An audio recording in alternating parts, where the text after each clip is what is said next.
Hello, everyone. Welcome to Grid Live Pre-Race. Very exciting race weekend. 9 races to cover. A lot of action going on. And with me today, we have Amanda, Julia, Kobe from the Podium Finish, and a big thank you to our Patreon subscribers, calling the show Mark and Robin, plus David, for investing in the Grid Network. You too can invest in the Grid Network each and every month. Link in the video description, or buy me a coffee. We'll give you a shout out once we see you bought us a coffee on the air. A big thank you to everyone, especially that has bought us multiple cups of coffee. Now, Julia, very exciting race weekend for MotoGP, the Spanish Grand Prix. Unfortunately, we don't have Marc Marquez. We know the sprint race. What a dramatic day we saw.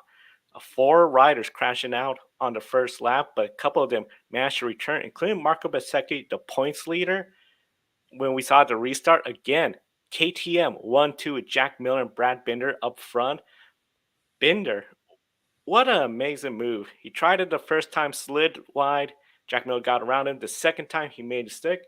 So he went on to take the win from Jack Miller. Jack Miller actually fell to third behind Pecco Bagnaia, recovering after DNFing in the last race weekend.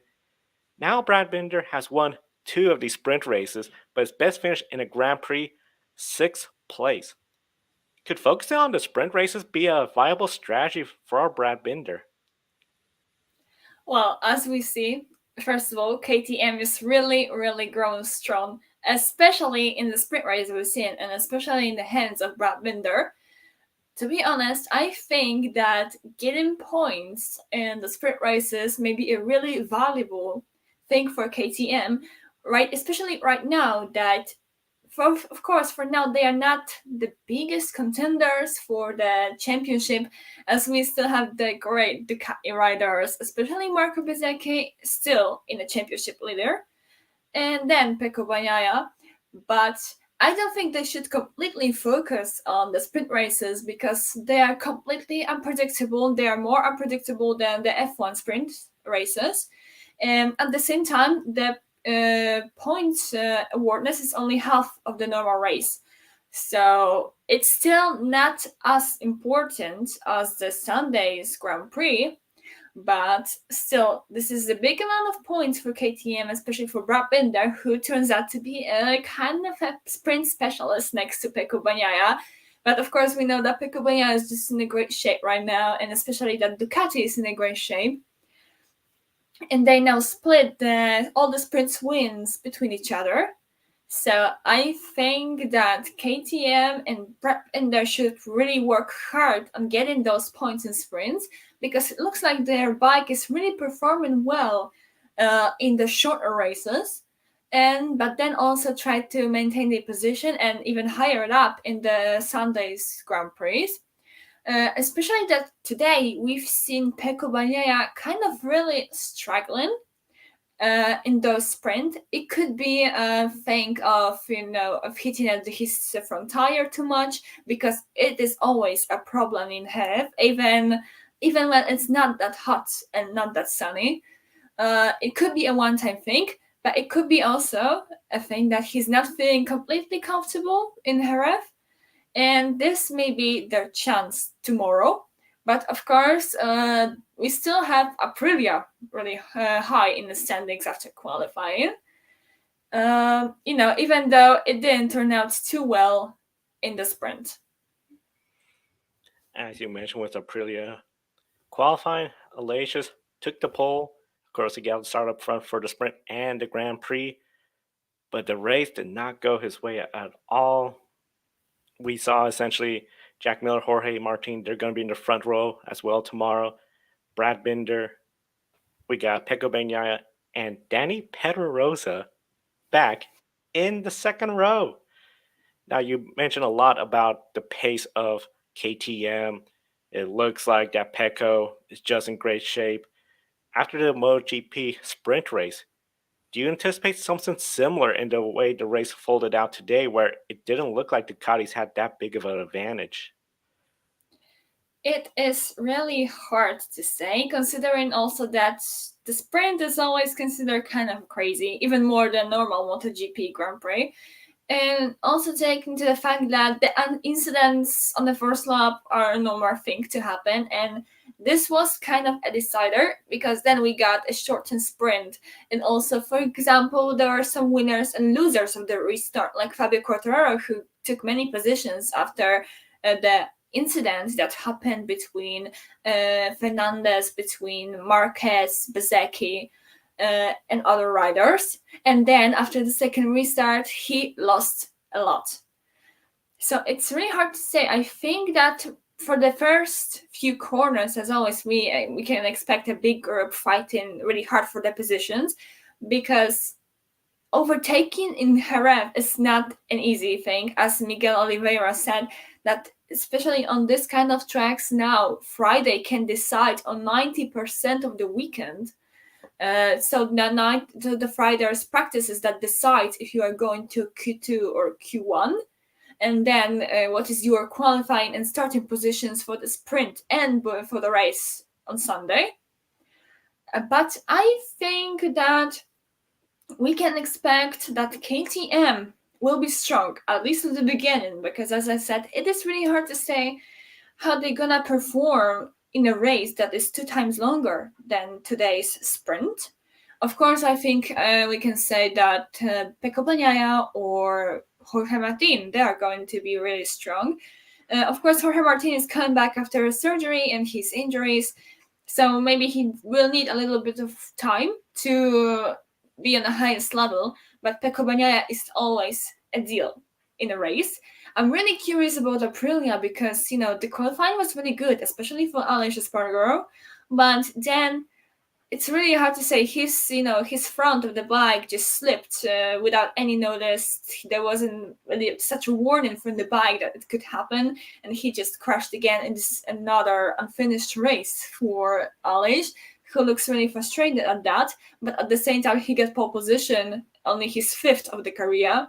So it's really hard to say what's gonna happen tomorrow to Aleix.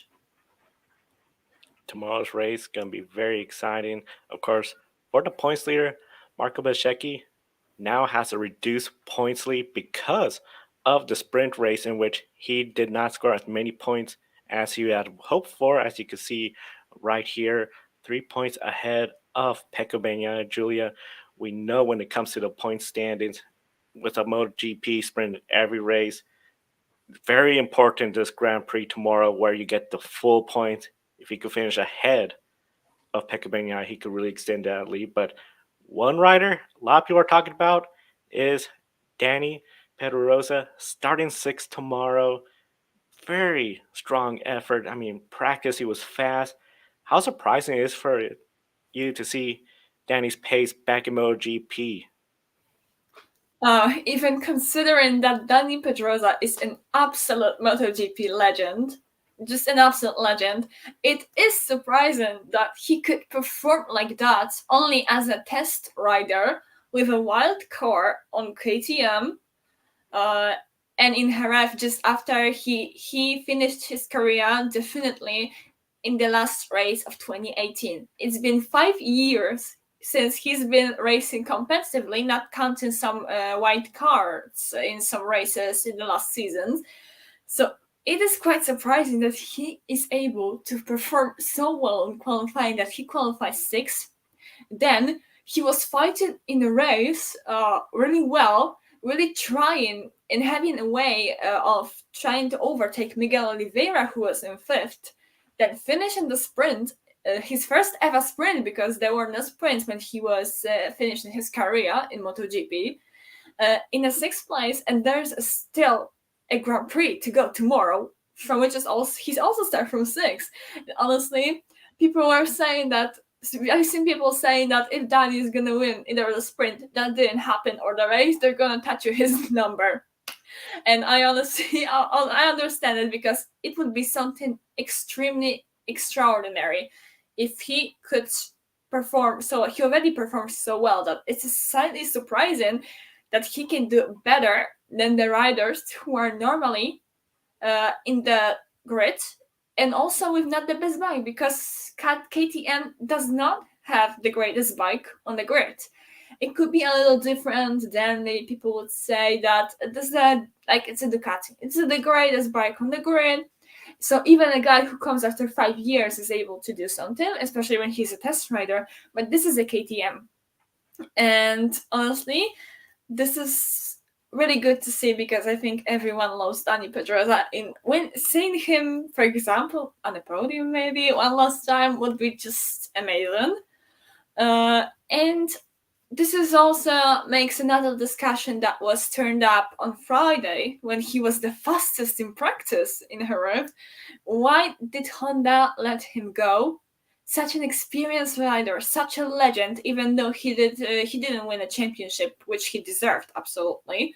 Such a legend just go. And KTM, of course, just cut the occasion to bring him to themselves and to ask him to become their test rider to help him develop the bike. Because right now, someone like Dani Pedrosa would be the greatest essential for Honda, which is in such troubles that KTM, I think, even when they got into MotoGP, KTM had never been in such troubles as Honda right now. KTM looking really smart and getting Danny and back on the bike, as you mentioned. I was just blown away when I saw on Friday he was the fastest. Like, I did not see that coming. And then to see him have a strong race. Sometimes, especially in other series, you see a driver come back. They may have a good qualifying, but then they just fall towards the back during the race. I was just really surprised that he was able to stay up front, and looking forward to tomorrow. But going back to today, with some surprising news that also came out as well too. The FIM, the Federation International Motorcycle, announced there will be a motorcycle world championship for female women riders. This news came out about an hour ago for this new one manufacturer women motorcycle series with a 2024 launch date expected. Thoughts on this announcement and trying to bring more women into motorcycle racing? Well, I need to say from the beginning that this announcement didn't really cause a wave of euphoria in the motorcycling world. Even though it's a great news, to be honest, I've always been a great fan of women racing because there's not much a lot of them. I was starting with Danielle, who's also sometimes a guest in this show, in the races behind the helmet that was focused on women racing, because they need attention and they need the coverage to show people that they also can do this, even though it was a stereotypically only a male's world. At the same time, it didn't cause a wave of euphoria, because I think especially of what happened to the attention that and the awareness that W Series was supposed to cause, because the W Series was supposed to be a way for women to F1, and then we had Jamie Chadwick, who's a really good driver, who just was winning the championship in W Series for a few years straight. No one from Formula 3 was really interested in them, even though it was supposed to be a purpose of it, for them to help them to advance into higher categories in the world of Formula 1.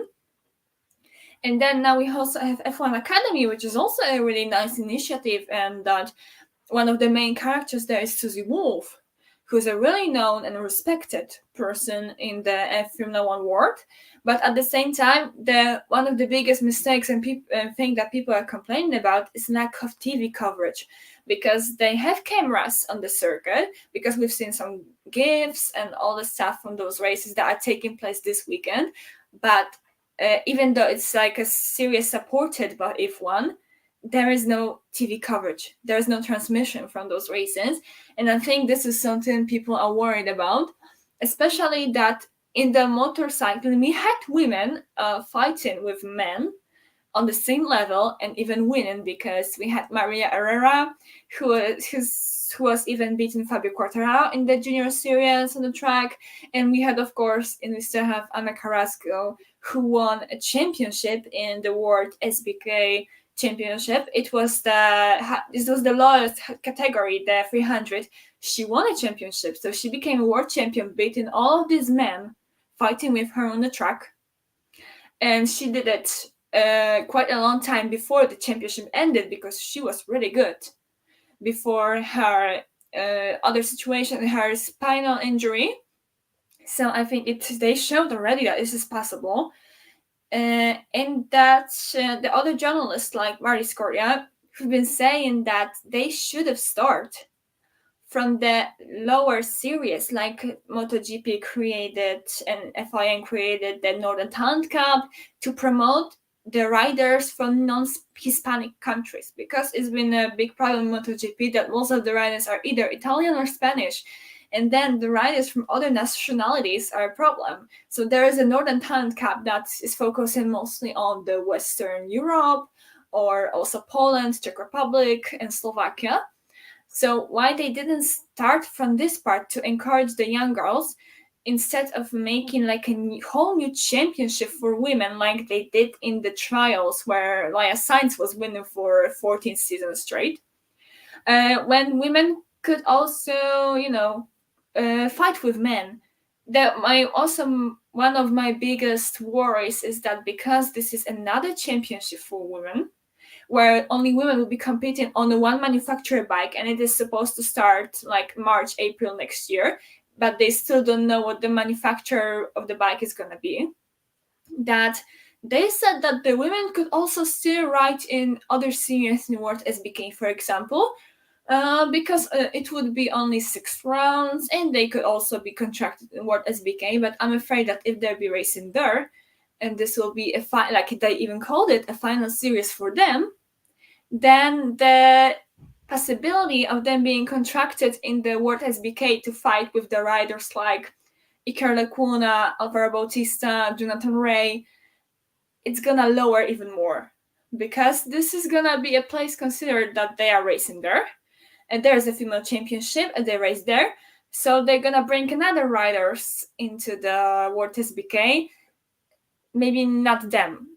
So this is really something we need to wait for the details to come in, how they are going to promote it, how they're going to show it, how they're going to maybe, safe in their way that it's not gonna change that the only racing series for women will be this one, and that will be no women in the future in the MotoGP or in the World Superbikes when we have one, which is Ana Carrasco in Moto3.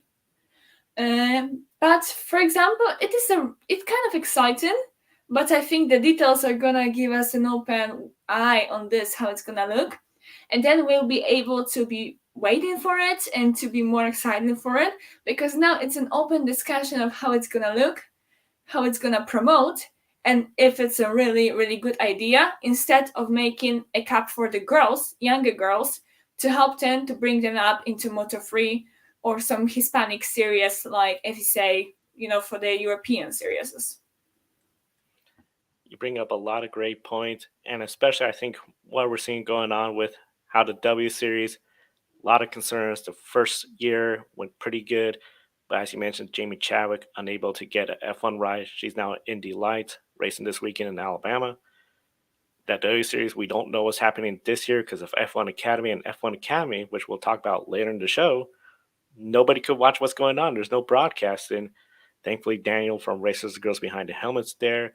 But I think, as you pointed out, the execution of how all this will work out, the details are really going to see if we'll be able to add more excitement, but at the same time, don't want to limit female riders to just this one series. It's going to be really interesting. Of course, we'll be following that on the Women Motorsports program right here on the Grid Network. Julia, of course, we talked a little bit about Aprilia Aleix is on the pole, but it seems like we're in a really rough weekend, especially with the sprint crashed out. Not exactly having the great start to the season compared to last year, where a lot of people were surprised by his performance. Of course, he got that win early on. This year, it just seems like he's not exactly there. Vinales has been running very well with him compared to last year. Any concern about his race and performance in the Grand Prix? It is really hard to say, because we've seen, especially Aleix wins about Aprilia, especially Aleix having quite a good pace this weekend in the practice too. Then getting another pole. It was, as I mentioned before, it was his 5th pole position of the career in MotoGP.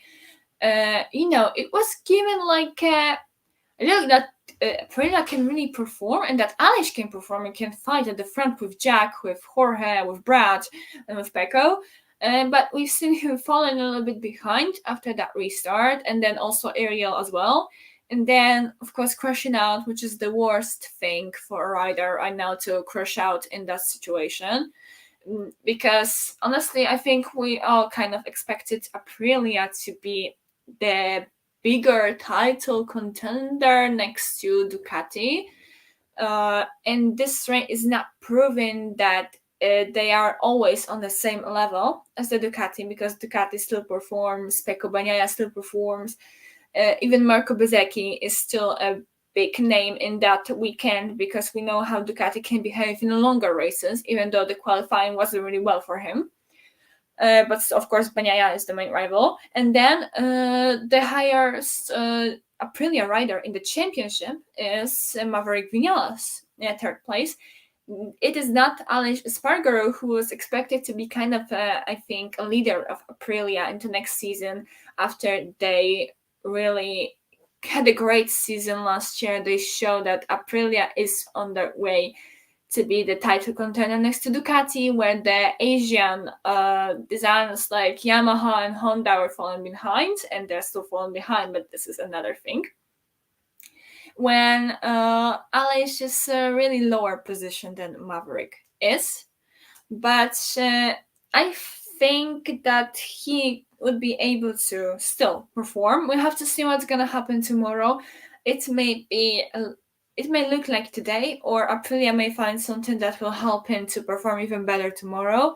Of course, the first thing, it would be not to crash out. But as I said, today's fall was a little bit unexpected from the bike, because this front end of the bike just went down and there was no way of saving it. I think even if you were Marcus, you would be able to save this. But we also have seen Aleix being extremely frustrated of how it went.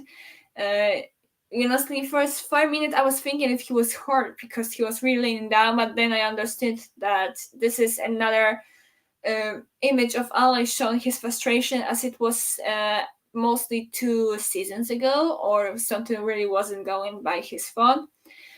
But to be honest, I'm really counting on him and Aprilia to really catch up this weekend. And if not, maybe in Le Mans they will be again on the really highest level. But it's hard to say how Aleix is gonna perform tomorrow. It's harder to say, for example, than for Yamaha, when we've seen Fabio Quartararo almost crying when he was in his box after his performance today in all the sessions. So this is kind of a big unknown, because I think this fall may be something that it's not going to happen again, and Aleix is going to perform better. Maybe he's not going to win, because the KTM is the greatest contender right now next to Pecco Bagnaia, but maybe he at least will be able to get a good result when he got this pole position, and he has a really good starting position, and hopefully he will be able to use it. Yeah, on the pole as listed there, it's going to be really interesting to see if the Aprilia can make something work. And of course, we'll recap the race tomorrow. Now, before we let you go, once again, Julius, thank you so much for your time as always. But we have to ask you, when it comes to pick a winner, this has become harder than a lottery. When it comes to MotoGP and just any other races you like to pick a winner for, because I know it's tricky, who are you anticipating to take the win this weekend? It is always so hard to choose a winner in MotoGP, because so many things happen in this championship during a weekend that me and Josh, we're almost every time we are just not right. we just have a wrong guess. Honestly, I'm kind of like in every MotoGP passionate right now, and a fan that was just dream about Dani Pedrosa taking a win, but I don't think it's possible. Honestly, I think I'm considering KTM's performance, even though I said it's not sure how it's gonna look tomorrow. I think I would go for Jack Miller this time, because he's really, really determined to finally win. Not counting this mistake today, because if this fight with Binder would turn out differently, it could be Jack Miller winning a race, and he's got a great motivation because his wife said that he is supposed to get a boat when he wins a race this season in KTM. So he's got a motivation, and he's got a great bike this weekend with a tempo.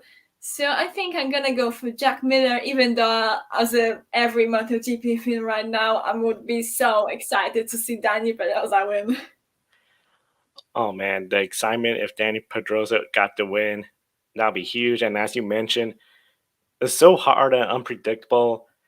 Almost everyone picked Pecco Bagnaia to win this sprint race. Of course, nobody picked Brad Binder to win it. And just one of those deals, pick winner, one of the hardest to win. And Julie, we thank you again so much for your time as we bring in Amanda and Kobe, because now we're going to discuss Formula One at Baku and what many call one of the most unpredictable tracks of the year. Yeah, and a lot of people like to call it the Talladega of the Formula One calendar. And it was an eventful qualifying session on Friday, which saw George Russell fail to get into Q3. Charles Leclerc and Max Verstappen were tied for pole, but Leclerc took the pole for Sunday's race. Today was a different story with a chaotic sprint showdown. Leclerc got the pole for this one too and hit the wall at the end of SQ3. Logan Sargent got hard into the wall and missed the race. Yuki Tsunoda hit the wall as well on the first lap and retired from the race. So quite a few cars into the wall. But at the end, it was Sergio Perez, being the driver who got the sprint race victory over Ferrari's Charles Leclerc and his Red Bull teammate, Max Verstappen. Starting with you, Amanda, many consider the Baku City street circuit to be one of the most unpredictable in all of Formula One. Has the sprint race format elevated that? And do you think that's good for Formula One? Well, one of the primary concerns that race fans often have concerning F1 is that it's too predictable and therefore boring at times. In preseason testing, I remember people were even confidently predicting a third drivers' championship for Max before the season had even started. So I think it's safe to say we're solidly in an era of Red Bull dominance, the same way that we saw a Mercedes era of dominance. But I think that the sprint element adds in new factors that have the potential to benefit teams like Mercedes and Ferrari that maybe don't have the long race pace needed to beat a Red Bull in and week out. But I think it also provides big opportunities for teams in the midfield to score crucial points, especially for teams like AlphaTauri, who have historically done very well at a circuit like Baku. So to answer your question, Kobe, yes, I think the sprint format is great for F1. Right now, I know the sprint races is a divisive topic for many fans. Right now, I do feel Formula One with 6 sprint races, I feel that's the around the edge where I feel that's a good number of races without going too far. Like MotoGP was a sprint race in every race. I feel at that point you are making the sprint races a major part of the championship. Here, we saw where Max Verstappen, he still has a points lead. Checo Perez did close him some points, but not a whole lot. I believe a 2 or 3 point swing in Checo Perez's favor. But overall, especially when you have a track like Azerbaijan Baku City Circuit where they had a big crowd there, we've seen Silverstone when they have sprint races there, huge, massive crowd both days. And of course, the United States, Circuits of America, massive crowd both days. This is something where for the crowd in attendance, this is really great. And of course, anytime there's racing on the track, fans in general will like it. So I would have to agree with Amanda. I do think this is good for F1 overall. Having it in the Baku City Circuit, which is very unpredictable, as you mentioned, sort of like the Talladega of Formula One, it just adds on to it. But if the fans are thrilled and they're coming back in more numbers the following year and year after year, that's great for the sport. Yeah, definitely. We'll have to see how the sprint races go throughout the remainder of the year, and actually getting to see this new Sprint Saturday format. I was actually pleasantly surprised to see how well it went down. If you watched the Grid Tonight show, a lot of the comments that we were making ourselves, that we were kind of skeptical of how it's going to work. Now that it's no longer going to be affecting the main Grand Prix of the weekend, I think that's something that a lot of people are really happy about. And got a comment there saying that Checo Perez, nice. Yes, Checo seems to be really good at this Baku City circuit, and I'm really glad you brought up Checo Perez because we're going to talk about him a little more right now. Gaining 2 points on Max Verstappen, and he's leading all drivers in podiums at Baku. This is one of his best tracks in all of Formula One. Joe, could Checo be a legitimate favorite at this track to win instead of Verstappen, like many people have predicted that Verstappen could win most races this season? For Baku, if Sergio Perez has a great start and is ahead and has a Ferrari like Leclerc in between him and Verstappen, yes, he is the heavy favorite. I don't see any other scenario where if Sergio Perez is behind Max Verstappen during the race, it's going to be Max Verstappen getting the preferred strategy. If you have that car like Charles Leclerc and the Ferrari in between them, it's going to make it really hard. Red Bull will try to do an overcut, undercut, or hope Ferrari has one of those Ferrari moments and mess up to try to get Verstappen second place. But the big thing, and especially after seeing today, it looked like Perez has the pace, has the confidence. He should be an easy favorite, but he has to drive a perfect race. I have to agree with Joe that Checo kind of needs a perfect race here, but he could absolutely be a legitimate favorite at this track ahead of Verstappen. I think that his past performances at Baku have helped earn him the nickname of King of the Streets. He always performed better at street courses, and the majority of his wins have come on street circuits. But then again, Checo's past wins over Max have usually involved Max starting out of position or having something wrong with the car. However, I think if he can stay close to Max and manage to pull a gap to avoid pressure from behind and save his tires, essentially a perfect race, I think that he can be a real factor if he's close enough to the top two to capitalize on any mistakes and failures from up front. Yeah, I totally agree with you. I think in order for this to go well, Sergio Perez certainly needs to have the perfect race. Yeah, entering any Formula One race this season, especially with the car that Red Bull have, a lot of people are going to be picking Max Verstappen, but I have a feeling that kind of like Marcus Ericsson in INDYCAR, we kind of sleep on Checo Perez sometime in these Formula One races. Of course, most weeks I'll pick Max Verstappen. I'm still not sure who I'm going to pick a winner yet. We'll figure it out at the end of the show, but for now, I actually might consider going with Checo Perez. I remember last year I didn't go for him. Wish I kind of did, but I really do think that Baku is a really good place for him to really start putting together some points and seeing what he can do with Max in the long game. I know Max is probably going to have the advantage there, but who knows? After that horrible race Checo had in Australia a little while back, to be able to come to Baku and have a really good run, that'd be another good shot in the arm in terms of his confidence as well. And now Charles Leclerc, he got a second place finish, a pole for both sprint and the Grand Prix. His finish today certainly boosted his points total, and there'll be more points on the line tomorrow. However, it'll be a much longer race, and Red Bull is still looking tough to beat. Does Leclerc have a chance against both Red Bulls?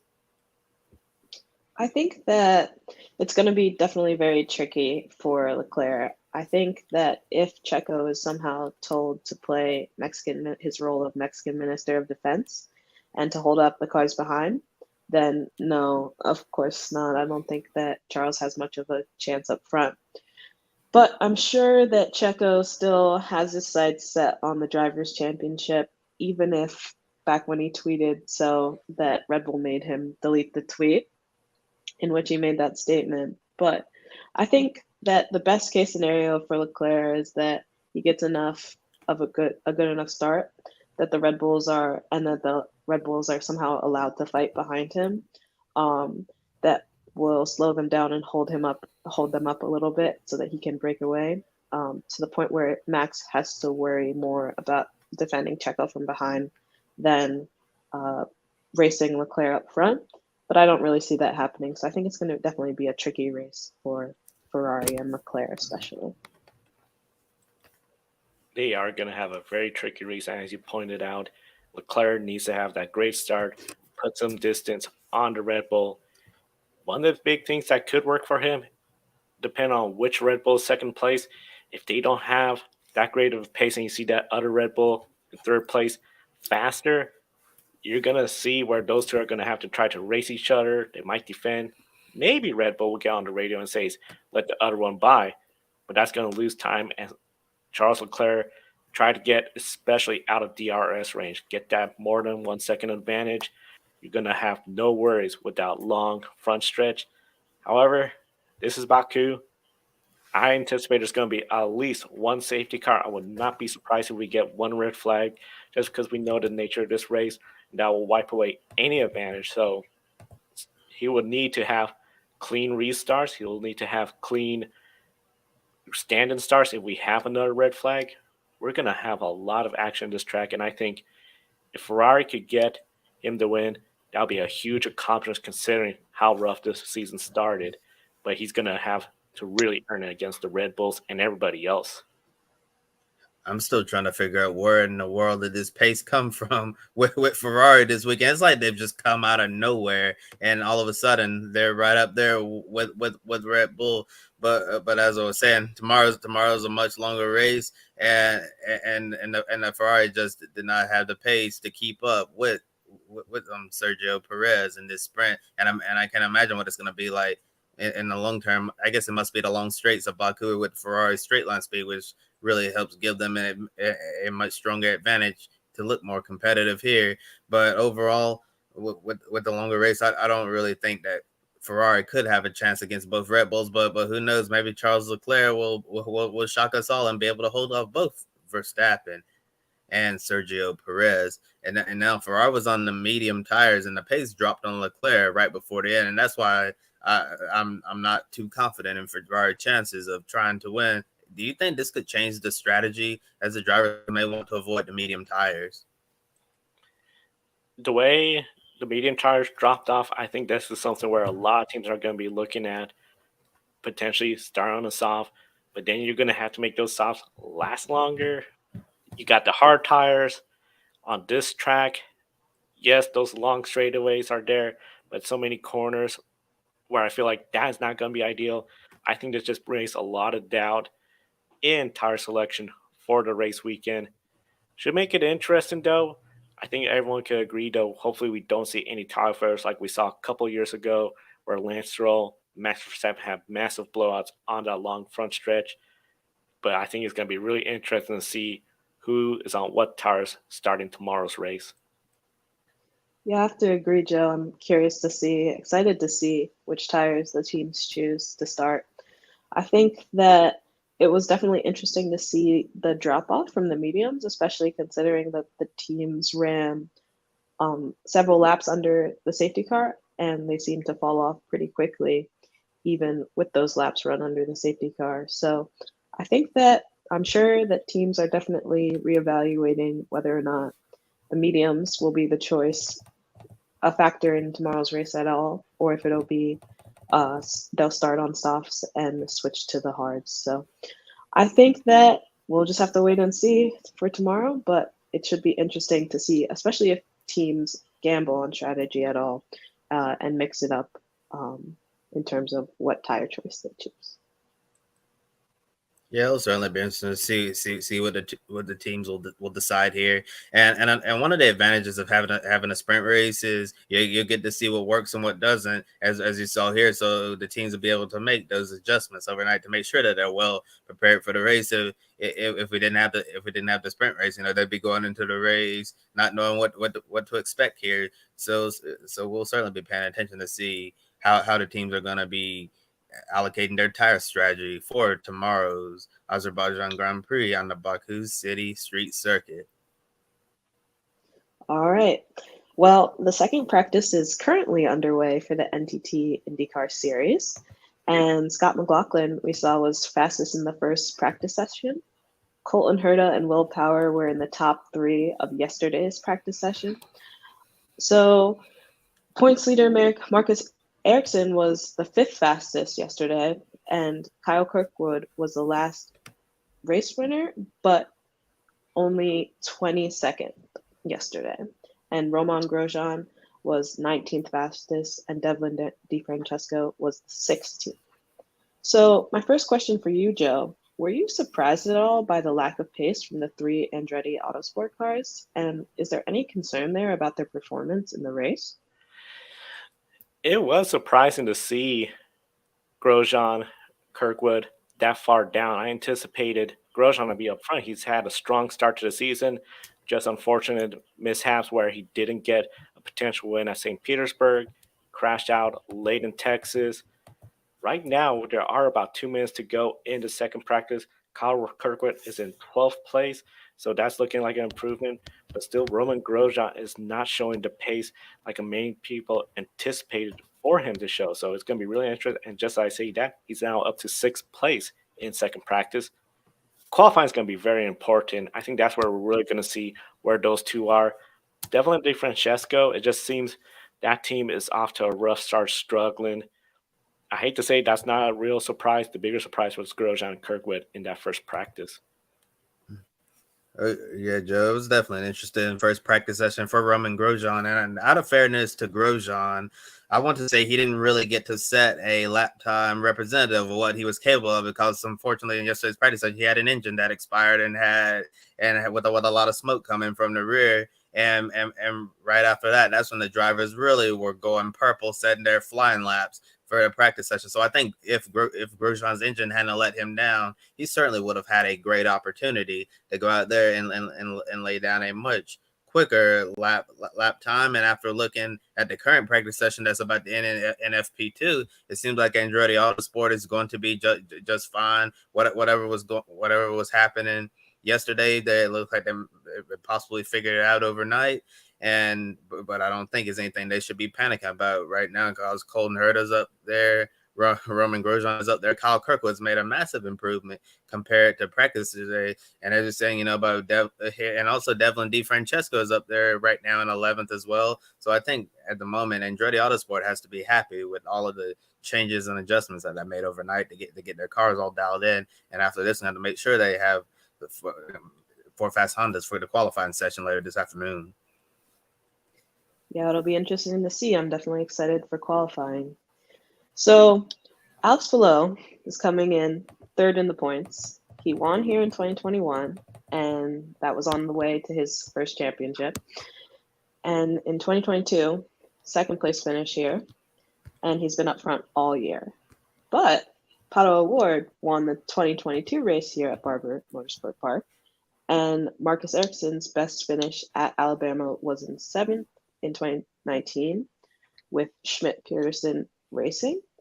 So my question for you, Kobe, is, are O'Ward and Palou in a good position to finish ahead of Ericsson, or can Ericsson improve his performance here? Yeah. I think right now, after looking at the practice session, I think Pato O'Ward and Alex Palou certainly have especially Palou, have a much better chance of getting a win this weekend at Barber. And as we know, during Palou's championship season, this was the start of the momentum that he had on route to winning that championship. Barber's been a really good place for Palou, and Pato O'Ward as well. But as we've been saying so far this season, we don't give Marcus Ericsson enough credit for the performance that he's doing. He's becoming a much better IndyCar driver, and it would not surprise me if we see him up there in the mix and potentially fighting for the win. Ericsson seems to have upped his game big time this year, and he should be in the conversation with the drivers who can win in the IndyCar Series week in and week out. Right now, looking at that second practice, Alex Palou, fastest. I think he has the best shot at getting a win. It seems like last year, not getting that win until the last race at Laguna Seca. A lot of people were wondering where was he. Of course, probably a lot of the distractions with everything going on with McLaren. But now the distractions are out of the way. He's just going out there, doing great races, been in the top 10. This is a race where I could see him getting the pole. If he's on the pole, very good shot at controlling this race, getting the win. Palou, I think, is one of the favorites. Pato O'Ward, he could do this, I think, especially rebounding from what happened in Long Beach. Try to get a good run, a good point stay. He knows he has a fast Chevrolet. Get ahead of Marcus Ericsson. But Marcus Ericsson, right now being shown 10th fastest in the second free practice, was in the top 10 the first free practice. I believe that team is coming to the point where they are realizing the consistency, being towards the front. Last thing Marcus Ericsson needs to do is make any mistake to take him out of valuable points, especially the top 10. If he could start racing for each position smartly, the consistency, like Will Power last year, could really pay off for him. You have to agree. It seems like Ericsson has definitely been playing the consistency game this season and looking towards the championship. So, some stats for you guys. The pole sitter has won 5 of the last 12 races here, 9 times, and won 5 of the last 12 races here, and 9 times the winner has come from the top 3 positions, and nobody has ever won outside the top 10. No race here has ever been caution-free, but only 2 races had more than 2 cautions. So for you, Joe, do you anticipate the winner coming from the top 10 again? Or can anyone outside of the top 10 play strategy well enough to know that the race may not go caution-free and have that payoff? The strategy will be really huge if you could time a caution right and gain a ton of positions that you were starting outside the top 10. In the past, considering we've only had 2 races that have had more than 2 caution flags, if you're towards the back, I think you got to really, after qualifying, resettle and look into, okay, we're going to have to race a really smart race, try to gain position so we can, but also pay attention to what's going on around the track. If you see 2 drivers that are really dicing it out and you think there could be a caution coming, or you see a driver go off the track and get stuck, if it's a benefit to make that pit stop right before the caution flag comes out, do so. If you feel like everything's going pretty smoothly and we're going through green flag pit stops and there could be potential for a caution during those green flag pit stops, you may want to stay out. But of course, as they always talk about, be careful about that danger zone, because if that caution comes out at the wrong time, even you're starting up front, you're going to be in trouble and your race is pretty much game over. So strategy will be huge, but I think still I'm looking at a driver in the top 10 to get the win. Yeah, certainly. I think track position in any race is going to be really important here at Barber. And as you mentioned, Amanda, in your question, we don't know if the race is going to go caution free or not. And sometimes you just get lucky in this world of racing where you're gonna be. What I'm trying to say is you're gonna make your pit stop first, and then everybody else is caught out, and then while they pit, you move all the way up to the lead. But at the end of the day, I think the most important thing is certainly going to be try to go out there and make sure you're going to be in the Firestone Fast 6. Make sure you have the track position so you can start out front. There's no telling what's going to happen this weekend at Barber. Yeah, it's definitely going to be an unpredictable race. We'll have to wait for qualifying to see where everyone will start. But I think that the advantage definitely comes from starting within the top 10. That's clear. So yeah, we'll definitely be looking to see what happens this weekend at Barber, and excited to see who comes out on top. Be very excited to see who comes out on top in the NTT IndyCar Series. But we have to talk about one driver who looks like he's reclaimed the top spot in the Repco Supercar Series. First race of the Perth Super Sprint produced an exciting finish between Shane Van Gisbergen and Brody Kosecki. The 2 drivers battled very hard throughout the race, nearly making contact when Kosecki peeled off the track into the pits right in front of Shane Van Gisbergen. Kobe, overall, very exciting when we saw that, and especially Kosecki used the undercut to his advantage along with David Reynolds as Shane Van Gisbergen exited the pit behind him. SVG, being SVG, got around Reynolds and engaged in a fierce battle with Kosecki for the win. Both drivers trading paint, Kosecki blocking aggressively to maintain the lead. Shane Van Gisbergen, he eventually outmuscled him. It just seems Shane Van Gisbergen is back on that top form.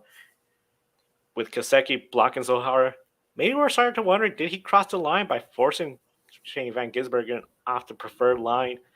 Supercars Race Control gave Kosecki a bad sportsmanship flag, but it doesn't have any impact on the race results. Did Kosecki's blocking get too far, too aggressive, and do you see him as SVG's biggest championship threat? I actually want to start off by saying what a race, what a finish that was. And if that's what we're gonna get with this new Gen 3 era, I'll certainly take it, because we're used to Shane Van Gisbergen just running away with these races. It was really nice for once. Although Shane Van Gisbergen won the race, he really had to earn that when Brody really had to make SVG really get up on the wheel, elbows out to get the job done.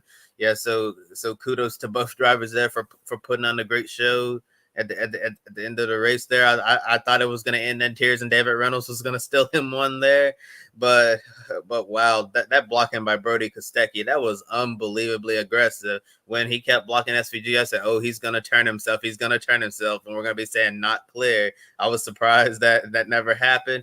At the end of the day, I just saw that as an incident, of two drivers racing very, very hardly for the win. You could tell how badly both of them wanted to win. And I don't really think a bad sportsmanship flag was necessary. I think in those cases, you let the drivers police themselves. I just know one thing: if Brody Kostecki tried to move like that over here in the United States in stock car racing, he'd find himself dumped, because the drivers over here don't play blocking like that. I guess one move over to defend is okay, but when it's like two or three, that's when it becomes a big of a problem. So I guess it was fine in this area, but if you're trying to do it in another place, like the racing culture we have over here in America, then something like that would be a problem. The drivers would take matters into their own hands at that point. And surprisingly enough, it seems like Kostecki might be SVG's biggest contender for the championship so far the season. A lot of us were thinking entering 2023 it would be Chaz Monster, Cam Waters, but no, they haven't really shown top form so far throughout the season, although we've seen some really good runs from Mostert and Waters. But in race one this weekend in Perth, they were basically a non-factor with just SVG, David Reynolds, and Kostecki. And I think the biggest surprise so far to start off this supercar season is seeing how Brody Kostecki has improved so much as a driver in Airbus Motorsport, giving him a really fast Chevrolet Camaro. Who knows? It could be a really fun championship battle this year, back and forth between SVG and Kostecki. I have to agree. It looks like it's going to be a fun year with those two battling each other. Brody has been off to a wonderful start in that Chevrolet. Adam in the chat room. SVG was incredible at Perth. What a drive. What a race. And there's still two more supercar races later today. So, of course, be sure to stick around for pick a winner, as we'll comment on who wins, and we encourage you to comment. Don't think Shane Van Gisbergen is going to be exactly the most easiest pick, but it's going to be really interesting to tell. And another interesting tale, of course, the grid ranking. We're taking a look at the top 10. Of course, Brody Kostecki off to that great start up there. A win could really help him. And of course, updates will be coming throughout the tomorrow. But there's Shane Van Gisbergen in third place, working his way towards the front. Now, the F1 sprint race is not scored in the grid ranking, so only 8 races are being scored this weekend. But this is one of the busiest race weekends of the year. 5 different series, so 25 out of the 35 drivers, as you see in the full grid ranking, including 8 of the top 10 spots. The entire top 6 are all racing, so plenty of potential for major shakeups this weekend. Pecco Bagnaia from MotoGP fell out of the grid ranking after the last race where he crashed out. He's trying to get back in. That second place finish in the MotoGP sprint, which is scored, is definitely helping him. William Byron also fell out. He'll love to try to get back in, rebuild some momentum after a rough few races in NASCAR. And Lance Stroll, the final F1 driver and the final spot, he'll love to keep both Aston Martins in the grid ranking top 35. And of course, a full recap on Sunday's Grid Life wrap up. And of course, we're definitely going to be talking about everything that goes on throughout the day on gridranking.com and Grid Ranking on Twitter. Amanda, one of the big races as well too, NASCAR Cup Series at Dover. Yep, it's time to talk NASCAR qualifying, which didn't actually happen, but we also want to get into Denny Hamlin's Summer Challenge. So qualifying for the NASCAR Cup Series Wurth 400 at Dover has been canceled once again due to rain. So that means Kyle Busch is on pole for the race with Christopher Bell on the outside of row 1. So question for you, Joe. What's your initial reaction to the qualifying results at the Monster Mile? It's going to be very interesting that you have Kyle Busch on the pole. He knows how to win here. Of course, he's with the Richard Childress Racing, so I think it's going to be very interesting to see how that team performs at the Monster Mile. It doesn't seem like that's a track that was a good strength for them when Tyler Reddick was racing there. But Kyle Busch, I think he brings a lot of experience, a lot of technical knowledge, and knows how to run the race there.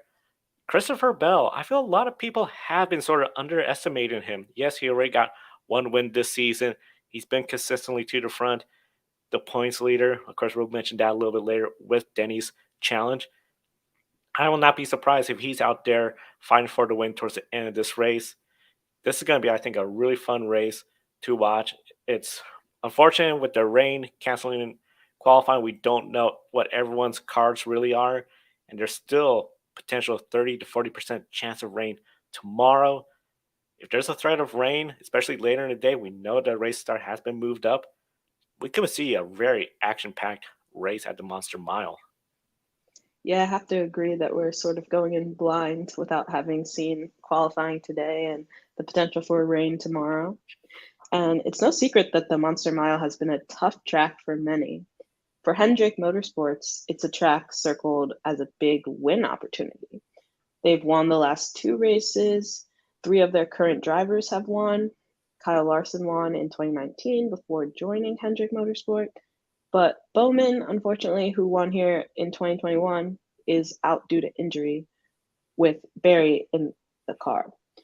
Chase Elliott, last year's winner, it's his 3rd race back after being sidelined due to a broken leg.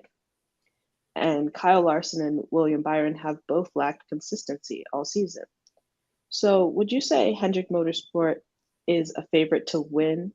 Would you consider that to be more of a fact or more of a myth? I would say it's going to be more of a myth because when you look at the past winners, you got Kyle Busch. He's starting up front. If he runs a smart race, he could be contending for the win at the end of the race. Christopher Bell, he has not won there yet, but that Toyota's fast. He'll be up there. And of course, Denny Hamlin, he knows how to win here. Martin Truex Jr. will love to get a win, break through that, end that winless drought. He could do that right here. A lot of folks call this his home track. This will be a great spot. Site of his first Cup Series win back when he was with Dale Earnhardt Incorporated. I think this is a great opportunity for a lot of drivers to get the win because Chase Elliott, I think he'll still be 100%. He could still be a contender. But then when you look at Kyle Larson, William Byron, they are lacking consistency. They seem to be up front or outside the top 10, crashing out. For the longest time, William Byron, in fact, 3 top 10s, 2 of them are wins. Everyone else has been outside the top 10 for his races. Kyle Larson, he seems to get wins or get caught up in trouble, like last weekend at Talladega. Of course, that's a different beast of a track, but I feel you really have one Hendrick driver that could be a certain contender for the race win.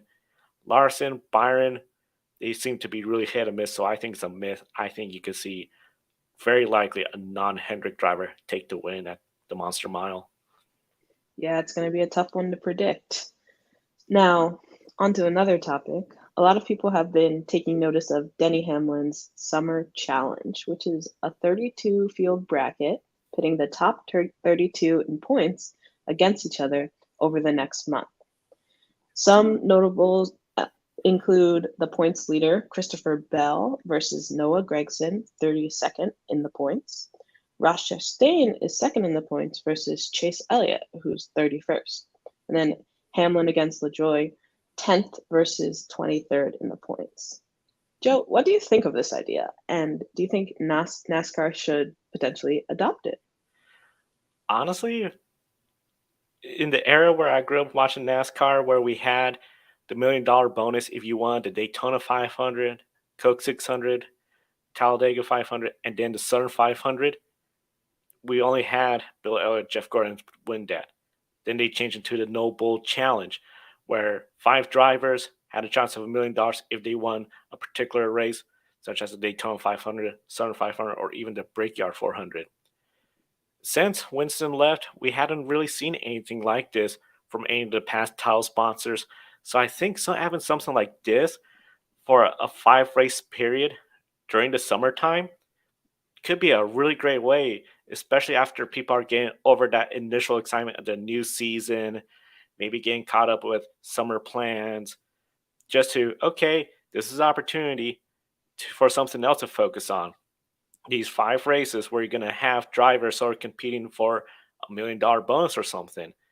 I think Denny Hamlin brought up a lot of great points. It will bring in some discussion, some storylines, and there's a lot of potential for upsets. Chase Elliott, 31st in points, going against Ross Chastain. I see potential of upset because Chase Elliott is so good here. I think he could really upset it. And I think if you have something like this where the upsets, the shocks will be huge, I don't think this should be used as a way to determine a champion, but just something similar to how we all had the No Bull Challenge, the $1 million challenge, where a certain driver or certain drivers had a shot at a bonus. We see that currently with the Xfinity Dash for Cash. I think this would be great for just something this summer for this 5 race period. And hopefully, it should be a lot of fun as we're going to follow it right here on the Grid Network as well.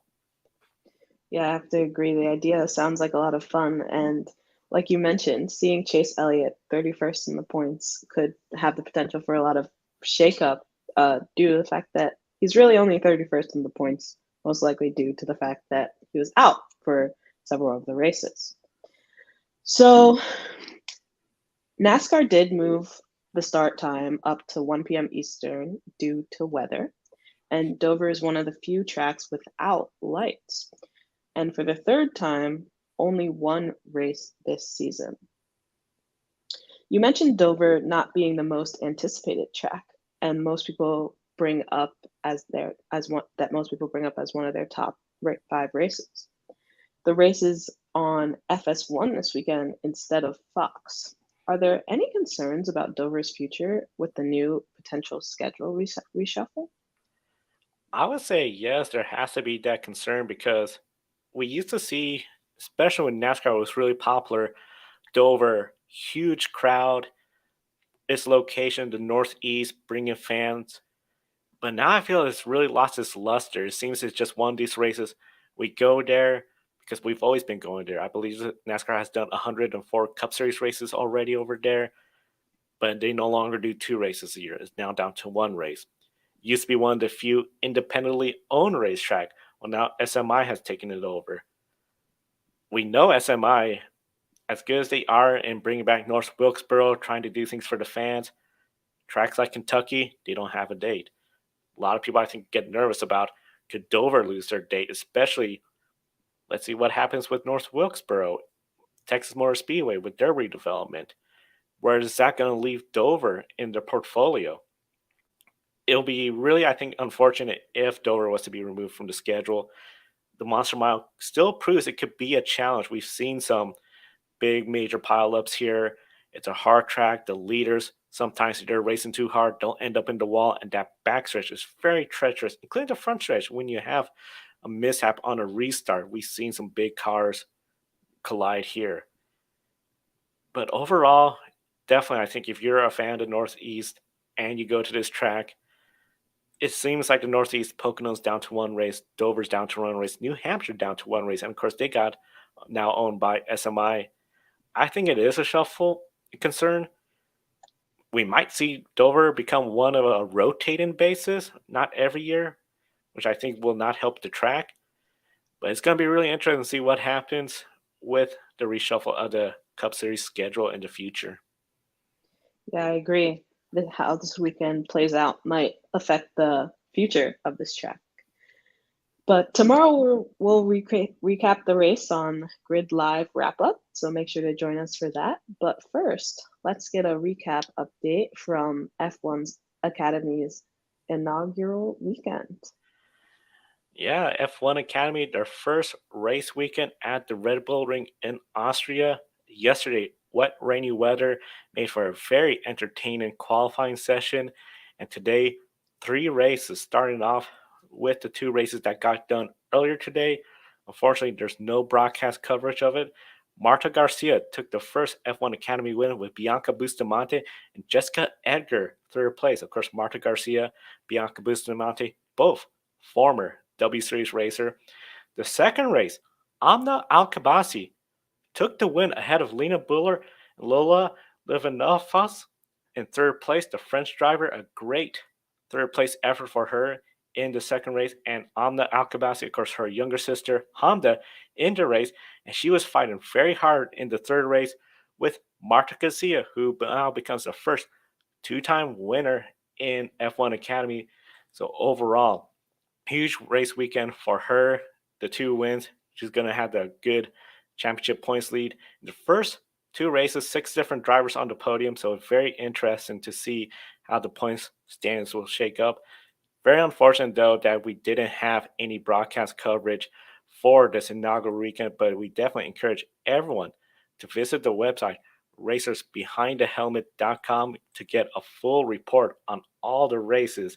As you can already see, there's the Alkabashi taking the second race win and Marta Garcia winning the first race. So overall, Daniel doing a great job at the track, and we encourage everyone to visit the website Racers Behind the Helmet for all F1 Academy coverage. And of course, we're going to be on the air Friday as well to discuss this big race weekend. And of course, big race weekend overall, as we mentioned, Kobe, the grid ranking, 8 races being scored, 9 total. But we also have a 10th race out there for the Grid Endurance Performance Index. Yeah, before I get into that, I want to definitely give a shout out to Daniel Zuri from Races Girls Behind the Helmet, because journalists like him being at the track are extremely important in these circumstances, especially when you don't have TV coverage. Without the journalists who report on what's going on in the races, we wouldn't know what was going on. So definitely want to thank Daniel for traveling to the circuit and making sure that the F1 Academy gets the coverage that it deserves. And moving on, the FI World Endurance Championship race today at Spa-Francorchamps for the 6-hour tune-up race before the 24 hours of Le Mans in June. And looking at the race results, the race was won by the number 7 Toyota Gazoo Racing GR10 Hybrid. Mike Conway, Kamui Kobayashi, Jose Maria Lopez, big win for the number 7. And then in LMP2 class, it was the number 41 entry from Team WRT getting the victory, Louis Delatraz, Robert Kubica, and Rui Andrade.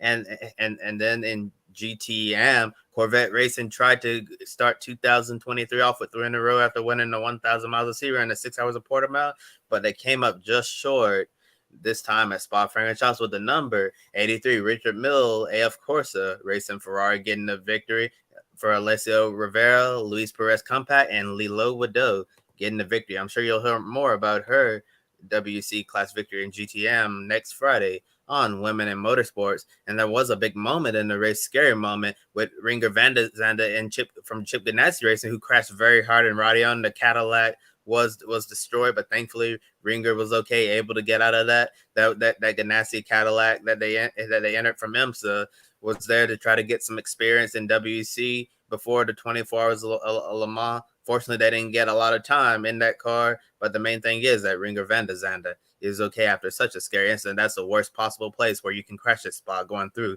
Radiana. I'm also very thankful for all of the great safety innovations that they made, since Jack Aiken, who ironically shared that car, Ringer van der Zande, had a very scary crash a couple of years ago in the 24 hours of Spa when he was running a GT3 car.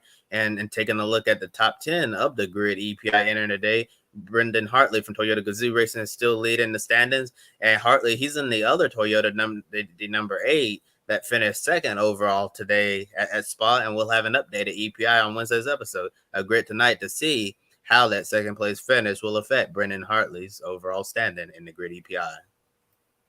All right. Thank you, Kobe.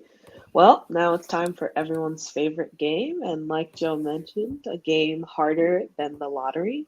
Pick a winner. So 9 races, bonus point if anyone gets all the races correct. And unfortunately, nobody will be getting that bonus this weekend, as almost everyone correctly guessed Shane Van Gisberg for race 1. But for MotoGP, no one picked Brad Binder. But I did get Sergio Perez for the sprint, so a point for me. So here's the updated leaderboard. The four wide tie is still in place, but It'll now get harder with F1 and MotoGP Grand Prix races coming up, and INDYCAR, NASCAR, and 2 more supercar races to pick a winner for still left to go this weekend. So we'll start with F1. We'll start with you, Joe. Who's your pick for the F1 Grand Prix at Baku this weekend? It's so hard just because I want to say Perez, but I know Verstappen, he's probably going to get a really great race. I think I got to go with Verstappen. I know a lot of people are going to say, that's the easy pick. Well, that's the pick I'm going to go with Verstappen. I just think he's too good to not win this race. Max Verstappen is my final pick. Yeah, I'm kind of torn, to be honest. And looking at that leaderboard right now, I pick a winner. It could make or break my potential to try to get the lead. And I'm gonna actually go the opposite. I'm gonna say his teammate Sergio Perez wins in Baku. I made that mistake of not picking him last year. Now I'm not gonna make the same mistake twice. Well, I picked Perez for the sprint already, but I think that Max will be able to get the job done in the Grand Prix, and that he'll be my pick for this weekend, seeing as he had so much pace, even with the massive damage that he had after colliding with George Russell during the sprint, and assuming that the team is going to put some sort of team orders in place to make sure that he's not having to fight too hard with Perez from behind. So Max Verstappen's going to be my pick for this weekend. All right, and now Joe, who's your pick for MotoGP? MotoGP, Julia brought some great points about Aprilia with Aleix on the pole. I just don't see him doing it. KTM, Jack Miller would love to have that boat, but I don't see him getting that boat. I think I'm going to go with the other rider, Pecco Bagnaia. Solid race today. If he puts together a good race tomorrow and doesn't crash out, he's going to get the win. Pecco Bagnaia is my pick. Yeah, and that's the main thing, Joe. If he doesn't crash out the last few races, it seems like he wants to go sliding off the bike for some odd reason. And I'm actually going to go with a wild card here. I'm going to go with the feel-good story. Welcome back, Danny Pedrosa. Get the job done. All right, shaking things up there. Now on to IndyCar.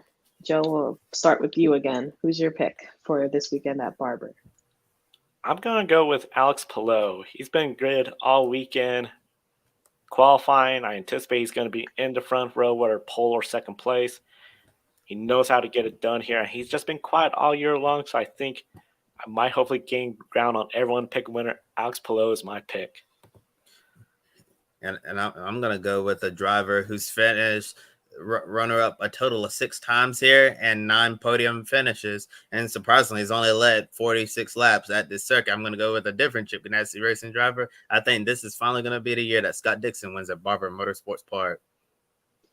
Could be the year. I think then I'm going to have to go with the Penske's. I haven't decided which one, but I think I'm going to have to give it to Scott McLaughlin. I think it's his time at Barber, and we'll see if he can get the job done here. All right, finally, on to maybe one of the harder picks, races to pick, NASCAR. Joe, who's your pick for this weekend at Dover? I'm going with a Toyota. I'm going with Denny Hamlin. I feel Denny's good at this track. He knows how to get it done.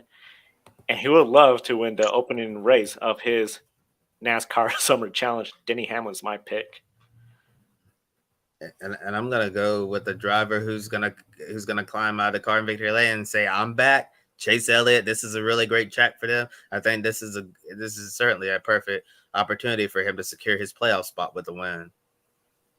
And I'm gonna go with maybe a bit of a surprise, maybe a bit of a wild card, but we mentioned him earlier. I'm gonna pick Martin Truex Jr. to break his drought, to end his drought here at Dover, and hopefully turn things around. All right, now finally on to Supercars, race 2 and 3. Joe, who's your pick? This is something else. I think I'm going to go with Brody Kosecki for race 2, but I think Shane Van Gisbergen is going to strike back in race 3. So Brody Kosecki, Shane Van Gisbergen, that's my picks. Yeah, surprisingly, Supercars is actually a lot more challenging right now for pick a winner than we expected between SVG and Brody Kostecki. But I'm still not ready to get off the SVG hype train yet. I'm predicting Shea Van Gisbergen takes race 2 and race 3 and ultimately sweep the weekend. Yeah, it's going to be a lot of fun. Comment in the chat room from Adam, Max, Award, Logano, Pecco, SVG. I think a lot of folks are still on that SVG train. It's going to be very interesting to see what happens this weekend. Of course, Grid Life Wrap Up will recap it all tomorrow. So be sure to subscribe to us on YouTube.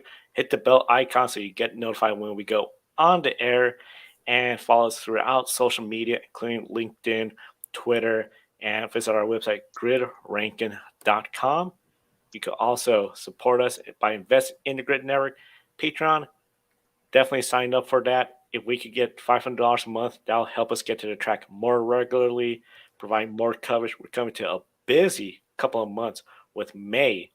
The month of May, the Indianapolis 500, always a very exciting race to watch. And June, Portland's going to be very busy with NASCAR and Formula E coming to Portland International Raceway. You could also buy me a coffee. You could buy a cup of coffee for a particular on-air person as well, too. Show them your support for them being on the air with us. And, of course, we thank everyone in the chat room that comment, like the video. You guys help us with the algorithm. And, of course, we're going to have a busy race weekend. We'll recap it all on Grid Live Encore.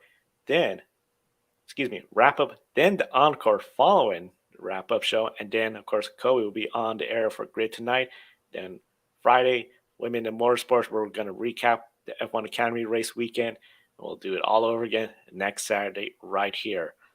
For Amanda Kaufman and Kobe Lambus from the Podium Finish, I'm Joe Samaniego. Thanks for watching today's program. We'll see you next time, and enjoy the races. Thank you for watching us right here on YouTube. Be sure to subscribe and check out some of our other videos, including Life on the Grid, where we interview folks from the motorsports industry. Thank you for watching. We'll see you next time.